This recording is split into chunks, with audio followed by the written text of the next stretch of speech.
energy in all spade cast and waterborne cast, the energy is in the loop that's formed under the rod tip. This little loop is basically the D loop. That's the energy. The larger the D loop, the more energy it stores to make the cast. That's why we can go super, super slow and have a good cast. But you know what's even more important when it comes down to fishing? Is understanding the bottom leg of the D loop when we go fishing. Because they say, geez, Jeff, I got this 11-foot switch rod and I got some T14 on there and I got a dumbbell eye and I'm gonna go fishing on the Muskegon River. I was like, whoo, that's gonna be a challenge, but can it be done? Yeah, you can make it done. But what it is, look right here. The simple rule of thumb is if you have more line that's in the D loop and less line that's stuck to the water, so anytime the fly line is stuck to the surface of the water, it's called line stick. Let's just call it line stuck. So if I have an 8-weight or a 9-weight rod for Muskegon, what's going to end up happening is because you have a massive amount of leverage, it's going to take it and it's just going to be able to muscle it out there. But if you have a small switch rod and you're trying to throw larger flies, my ratio might only be the fly. So when I'm forming my anchors or forming my D loop, the key thing is to watch. What does it really take to get enough line stick stuck to the water to make it cast easy? In my home rivers, I might find myself that because I'm throwing a big fly that maybe only just the fly is the anchor because I have a small little 5-weight rod. Where if I tried to make it like a normal 7 or 8-weight where I might have the entire sink tip like this, sort of falls on its face. You see how it fell on its face a little bit? So what causes that? So when we get into this key position here, this is the #1 fault of all fishing when it goes bad, is that we want to stay right here, low. So when we go low like this, you know what happens? You never allow the rod tip to get up to let the D loop go underneath. So I'm accused of being an aggressive caster.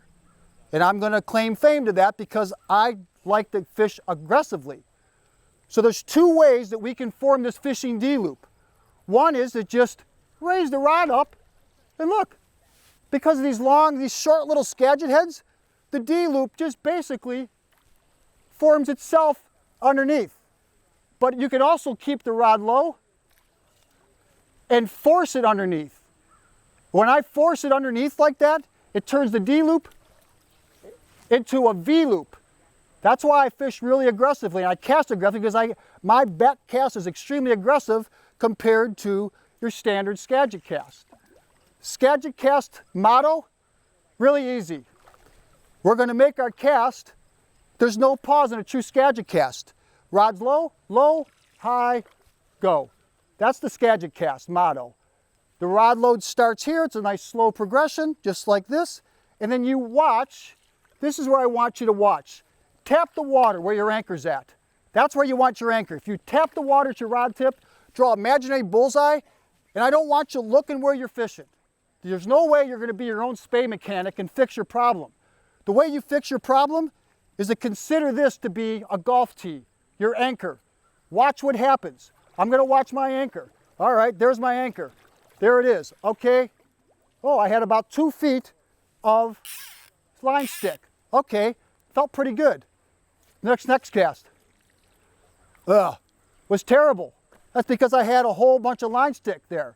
So watching that enables me to understand that if Kim comes out and fishes up with me and it's high and dirty down in the south shores of Lake Erie with 12 inches of visibility, we're using 4 and 5 inch long flies but with little switch rods. But we have to adapt to be able to cast those by understanding how high you come before you make your forward stroke. The same thing analogy happens when we wade deep. And I'm pretty vertically challenged. So deep to me is not much. It's like 4 foot 2 inches. So basically, now for me to cast like this, I've got to get higher to make the cast because my rod is shortened. That's why we struggle when we start wade fishing deep. Is all about, when you hear, when everybody's like in the box, in the box, in the box. In the box means that you're out here and you're pulling here. It has nothing to do with rod height, up or down. The higher the rod goes, if you're fishing a 72-foot long line, the rod's up high. We're for a little short cast, it's down low like this. So just think about those little topics about rod position and that, and getting higher in the water, watching your golf tee. Oh, there's my fly. Okay, there it goes. And I don't even have to look over there. I can tell you right now what it's going to do if I want to cast over there. Okay, like this. Look, there's the D-loop. There's the cast over there. Understanding the principles of watching the golf tee.